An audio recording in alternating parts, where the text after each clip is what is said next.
펫샵처럼 종을 따지고 크기를 따지고 많이 좁게 보시는 경우들이 있어서 아이들 한번 전체적으로 보신 이후에 좀 임시보호를 결정을 하셨으면 좋겠습니다.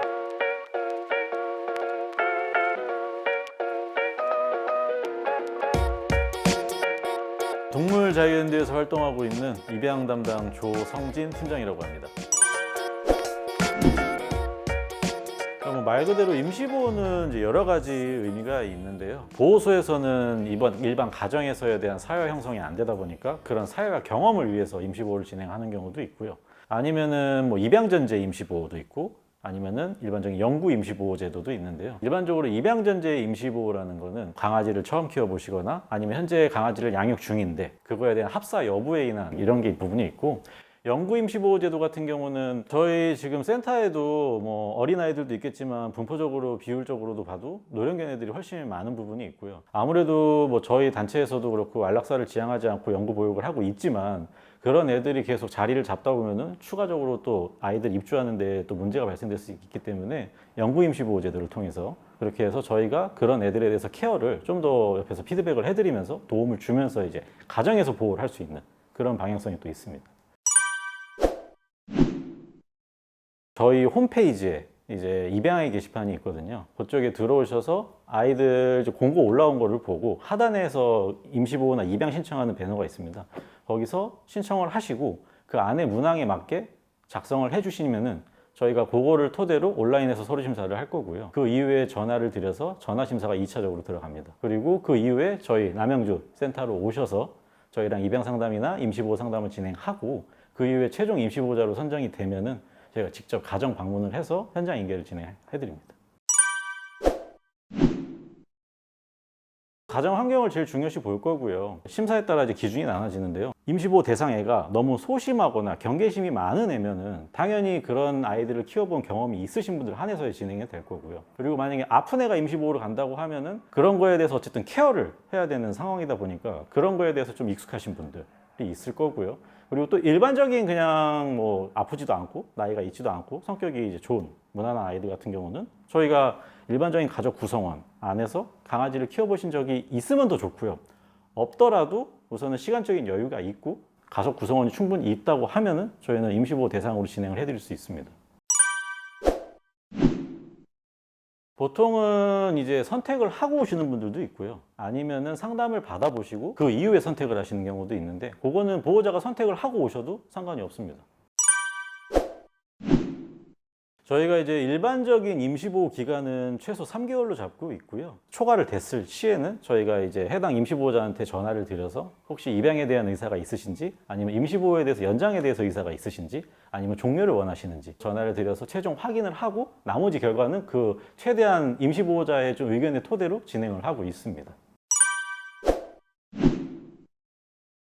자이던 타이던 임시보호가 종료가 돼서 아이가 돌아오게 되면은 본인에 대한 자책을 되게 많이 하세요. 내가 좀 더 잘해줄걸?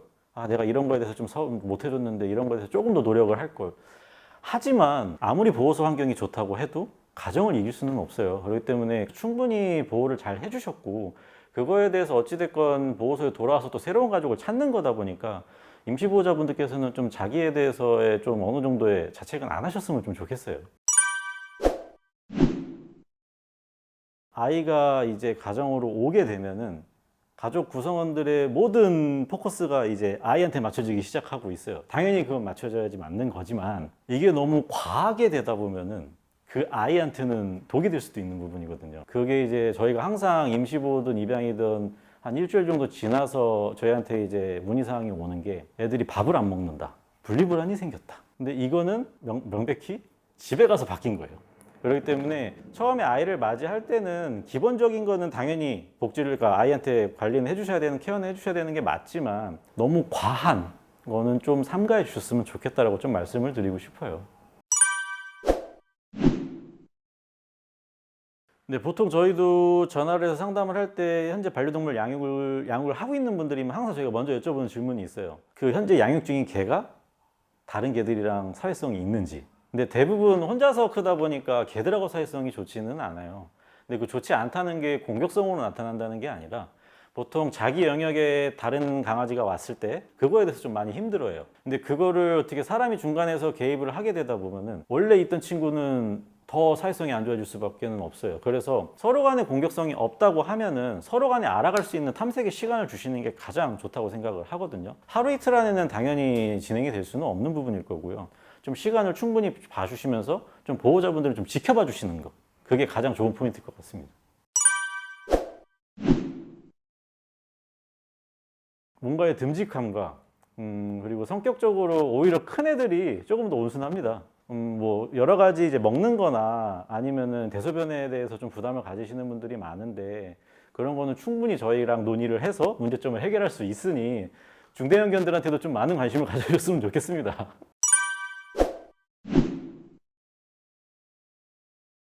저희 단체에서는 사후관리 시스템이 있기 때문에 밥을 안 먹는다든지 분리불안이 생긴다든지 집에 현재 반려동물 양육 중인데 그 아이랑 합사가 안 된다든지 아니면 대소변을 못 가린다든지 그런 행동 문제나 여러 가지 집에서 지내는 거에 문제점이 발생된다고 하면은 저희한테 전화 주시면은 저희가 그거에 대해서는 상담을 충분히 드리고 있습니다. 처음에는 전화로 상담을 드리다가 만약에 그게 문제가 개선이 안 되면은 저희 행동교정사님이 직접 가정 방문해서 현장 지도하고 있습니다.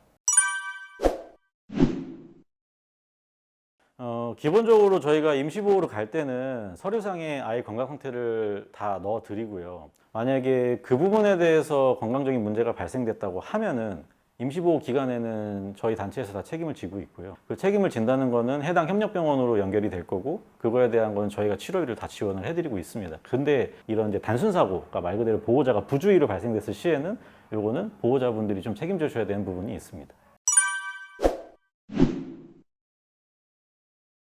노견이고 호스피스로 해서 이제 진행이 됐을 때 관리를 했는데도 만약에 불의의 이제 아이가 생을 마감을 했을 경우에는 저희가 아이를 받아서 직접 저희가 납골당 가서 화장을 직접 하고 있고요. 아니면은 뭐 영구 임시보호 기간 중에 좀 오래된 애들, 만약에 이 보호자랑 좀 많은 이제 교감이 쌓였던 애들이라고 하면은 그냥 보호자가 직접 이제 진행을 할 수 있도록 일임을 해드리고도 있습니다. 임시보호에 대한 문화가 뭐 매년 인식이 달라지고 있고 좋은 의미로 많이 입양이나 임시보호를 하시고 있는 부분이지만 아직까지도 그 펫샵처럼 뭐 종을 따지고 그리고 크기를 따지고 그런 거에 대한 걸 좀 더 많이 넓게 좀 보셨으면 좋겠어요. 말 그대로 여기는 센터에는 되게 다양성이 있는 애들이 많은데 어떻게 보면 선택의 폭이 이제 임시보호나 입양을 결정하시는데 많이 좁게 보시는 경우들이 있어서 아이들 한번 전체적으로 보신 이후에 좀 임시보호를 결정을 하셨으면 좋겠습니다.